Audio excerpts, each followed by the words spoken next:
네, 글로벌 인사이트 가보도록 하겠습니다. 글로벌 주식시장의 주요 이슈를 심층적으로 분석해드릴 건데요. 오늘 이 시간은요, 펠리즈 투자앤리서치 김민수 대표 나와 있습니다.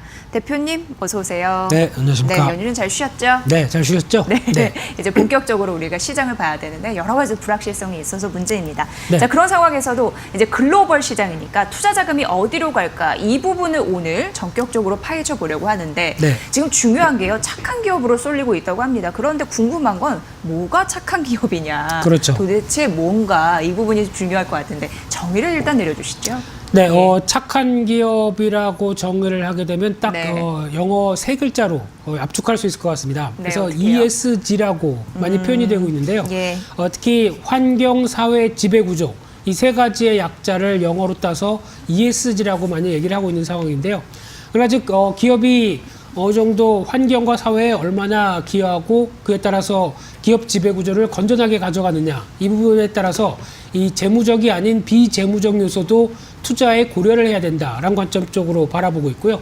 그러다 보니까 과거에 전반적으로 주주의 이익에 집중하면서 자본주의 경제에 계속 가속을 했었을 경우에 보면은 경제의 어떤 도덕적인 병폐가 나오다 보니까 오히려 이런 분들이 주주들한테는 손해를 입히는 결과가 나온다라는 관점으로 되돌아가는, 그래서 즉 사회적인 책임 투자도 상당히 중요하다라는 관점 쪽에서 많이 이어지고 있는 개념이라고 보시면 될 것 같은데요. 그러다 보니까 ESG 관련된 이 투자 자금 규모를 한번 또 보시게 되면은 2016년도 대비해서 2018년도까지 오히려 빠르게 늘어나고 있는 상황입니다. 그래서 2년 전 대비해서 34% 증가한 30조 7천억 달러, 즉 우리나라 돈으로 3경이 넘는 돈으로 나오고 있고요. 그러다 보니까 S&P 500 지수의 구성 종목보다도 시가총액 합교가 훨씬 더 많은 수치까지 나오고 있다라고 하게 되면 글로벌 자금들이 이쪽에 대해서 많이 신경을 쓰고 앞으로도 여기가 중요한 포인트가 되겠다, 이런 부분들은 생각을 해봐야 될 부분들이고요.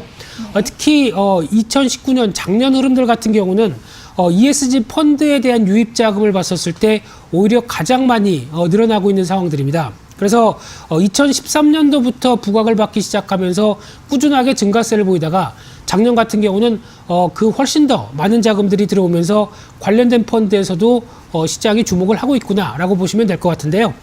그런 관점 쪽으로 봤을 때 사례 몇 가지를 보게 되면은 가장 먼저 96년도에 나이키가 수제 축구공을 만들면서 파키스탄 공장에 대해서 어느 정도 좀 소개를 했었는데, 이에 따라서 어떤 어린 노동자가 이를 만들면서 어떤 그 노동자에 대한 가치 그리고 권리를 받지 못하고 있다라는 얘기가 나오다 보니까 설립한 이후에 매출이 한 2분의 1 감소가 됐고요.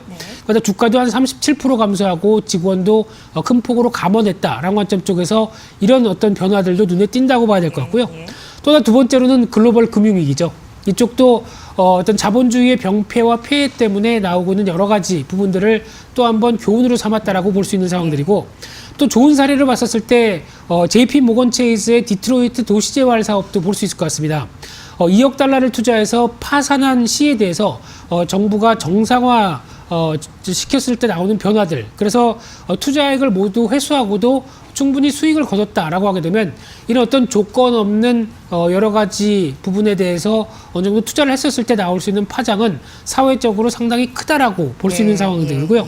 또 네 번째 사례로 봤을 때는 일본의 최대 기관 투자자인 공적연기금이 한 159조 엔을 투자를 해서 ESG 관련된 통합 전략을 투입합니다. 그에 따라서 앞으로도 ESG 관련된 지수의 추종 자금도 3조 5천억 엔까지 나온다라는 부분들도 상당히 앞으로의 의미하는 바가 크다고 봐야 될 것 같고요. 근데 오히려 이런 ESG 투자 자산과 관련된 성과를 봤었을 때 오히려 ESG 관련된 쪽에 대한 종목들이 오히려 벤치마크를 해서 봤었을 때는 훨씬 더 좋은 성과를 냈었다는 부분들이 지금 확인이 되고 있는 상황들이고요. 그와 함께 영업이익이나 ROE 모두도 ESG가 좋은 기업들이 훨씬 더 수익도 좋고 주가도 괜찮았다는 부분들이 지금 화면에서 보시는 것도 확인이 되고 있는 상황들이고요.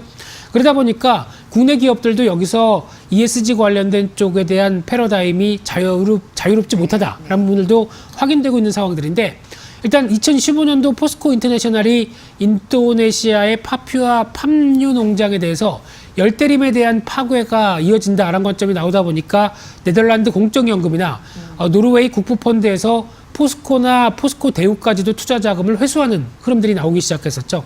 게다가 이번에 무디스 같은 경우도 KCC의 신용 등급을 어떤 회사 분할 계획을 빌미로 해서 신용 등급을 낮춘 것도 있겠지만은 무엇보다 ESG 평가가 부진하다라는 관점 쪽에서 어느 정도 지목한 모습들도 하나 주목해야 될 상황이 아닐까 생각도 있고요. 그러다 보니까 국민연금도 앞으로 변하겠다라는 입장 쪽에서 작년 11월 달이었죠. 이 책임 투자 활성화 방안을 강조시키면서 이에 따라서 모든 관련된 지표들을 이 평가 지수에 활용하겠다라는 입장도 상당히 눈에 띄고 있고요.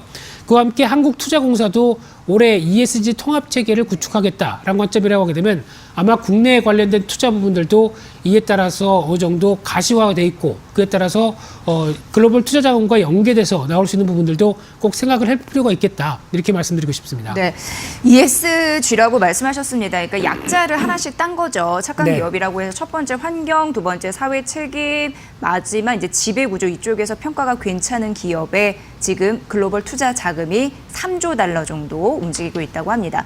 기업뿐만 아니라 소비자들도 마음이 움직이는 거잖아요. 그렇죠. 그런 패턴 잘 눈여겨보시면 좋을 것 같고요. 저희가 참고적으로 활용해 보시라고 도움드렸습니다. 이 부분 보시고요. 이제 두 번째 가보도록 하겠습니다.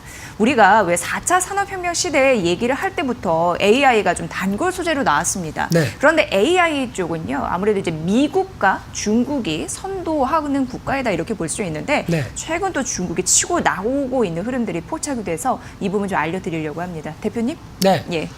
중국의 AI 인공지능 관련된 기술력도 상당히 눈에 띈다라고 볼 수 있는 상황들인데 최근에 나오는 여러 가지 연구 결과나 예. 발표를 봤을 때 중국의 대표적인 구글이라고 얘기하는 바이두 같은 경우가 상당히 AI 기술력이 뛰어나다라고 보여지고 있는 상황들이고요. 예. 지금 화면에서 보시는 것처럼 AI 기술력 평가를 봤을 때 세계 1위의 자리에 올랐다라고 볼 수 있는 상황들인데 특히 작년 12월 달에 GLUE라고 하는 자연어 이해 평가 쪽에서 AI 분야의 언어 이해 능력을 어떤 측정하는 벤치마크 대회에서 바이두가 90점을 넘었습니다. 그래서 추격하고 있는 마이크로소프트, 구글보다 훨씬 더 좋은 점수를 받았다는데 시장이 좀 주목을 하고 있는 상황들이고요. 특히 앞서 말씀하셨던 것처럼 미국이 AI 관련돼서 기초 연구는 우월한 게 사실입니다. 하지만은 중국이 오히려 정부의 전략적인 지원과 함께 수혜를 받기 시작하면서 이 AI 기술에 대한 확산 쪽에 무게를 두고 있는데 그중에 이제 바이두가 가장 기술력이 눈에 띈다라고 볼 수 있는 상황들이고요. 그에 따라서 이 바이두의 기술력을 한번 좀 체크를 해보게 되면은 일단 바이두는 또 중요한 검색 엔진 쪽에서 어떤 AI 비서 샤오드에 대한 알고리즘에 대해서 가장 뛰어나다라고 얘기가 나오고 있고요.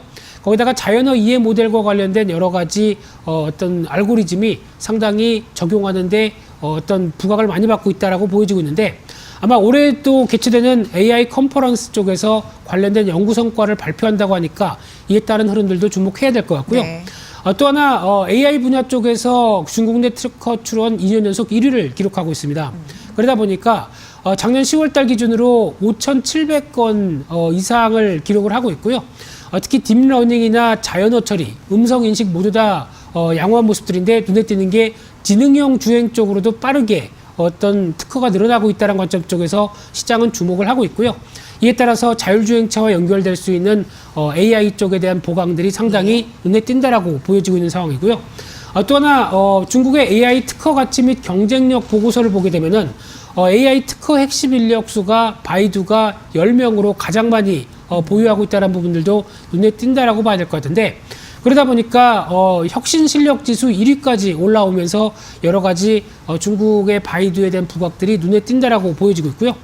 그와 관련돼서 최근에 나오고 있는 또 하나의 종합적인 보고서 흐름을 보게 되면은 이 글로벌 IT 기업의 AI 개발 현황을 봤었을 때 지금 보통 자율주행차도 레벨 관련돼서 1부터 5까지 여러 가지 흐름들이 있는데 그중에서 가장 주목할 수 있는 게 지금 정보 수집 처리의 자동화라든가 그리고 지식노동의 자동화, 육체노동의 자동화 이런 쪽으로 봤었을 때 가장 눈에 띄는 것은 알파벳, 아마존 그리고 바이두라고 봐야 될 것 같습니다. 네. 그런 흐름을 봤었을 때 특히 바이두 같은 경우는 레벨 3와 관련된 쪽에서 정보 수집 처리와에 대한 가장 높은 단계를 보여준다라는 관점 쪽에서 눈에 띄고 있고요.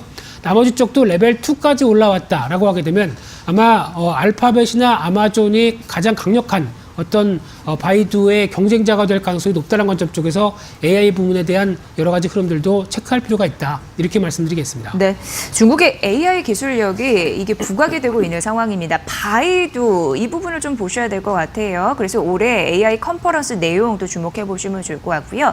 특허 관련해서도 자율 주행 쪽으로 연결되는 지능 이런 부분이 있습니다. 보셔야 될 것 같고 핵심 인형 같은 경우에도 우수한데 우리나라 같은 경우에는 숫자도 따라올 수 없다라는 좀 안타까운 부분이 분석이 되고 있어서 앞으로의 중국 행보 잘 보시면서 우리의 과제도 하나둘 좀 해결해가는 그런 게 필요하지 않을까 생각을 해봤습니다. 글로벌 시장의 주요 화제와 그리고 이슈까지 정리를 해드렸습니다. 글로벌 인사이트였고요. 펠레이즈 투자앤리서치 김민수 대표와 함께했습니다. 대표님 잘 들었습니다. 감사합니다.